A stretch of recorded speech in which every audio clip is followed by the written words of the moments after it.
His body language, how he was acting, wasn't normal.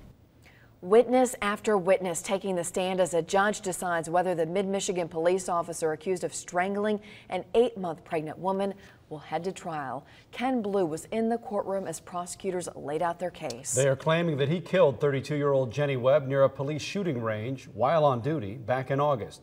Liz Gilardi was in the courtroom all day. She's live and local with our top story at 6. Liz.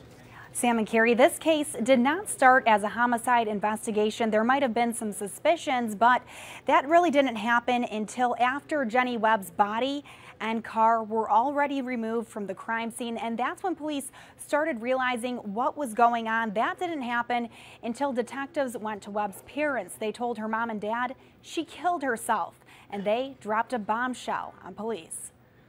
They said Ken Bluew was the father. What did you think then?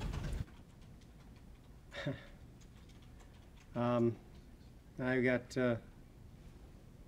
actually got pretty sick to my stomach, actually. It is the moment a suspected suicide turned into a homicide. When Jenny Webb's body, 8 months pregnant, was discovered, police initially thought she killed herself. There was even a typed suicide note found by Officer Ken Bluew, the same man charged with her murder, the same man who was believed to be the father of that unborn child. In other words, you didn't find this note? No, sir, I did not. Officer Sylvester didn't find this note? No, sir. Who found the note? Officer Bluew. Bluew was at the crime scene that night. Earlier in the evening, Central Dispatch spent at least 7 minutes trying to radio him. Another officer called his cell phone with no immediate response. On a hunch, Officer Tim Patterson drove to the police shooting range on Outer Drive, a place Bluew was known to hang out at. His patrol car was there, and Webb's car was there too. He was going up to the edge of the vehicle, and he said, "There's a body."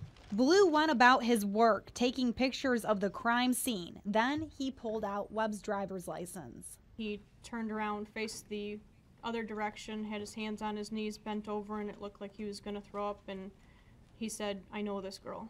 On Webb's cell phone, police found 3 phone calls, 2 from Webb to Bluew around 8:30. And 8:48, she picked up a call from Bluew. That was the last call Webb ever answered. He called and said that they had just found her phone and that they had found Officer Bluew's name and phone number in it. And Officer Patterson said he was nervous. The last person to take the stand today was a woman from Michigan State Police. She testified about DNA evidence, and that is going to be extremely important in this case because the defense attorney is already hinting at the fact that this crime scene could have been contaminated because at first it was not treated as a homicide, meaning that, the car was moved, the body was moved, and that's where he's saying this contamination could come in. And of course, the prosecution is going to try and refute that. Reporting live and local in the Continuous News Center, Liz Gilardi, WNEM TV5. Count on TV5 for continuing coverage of the Kenneth Bluew trial on air and online anytime.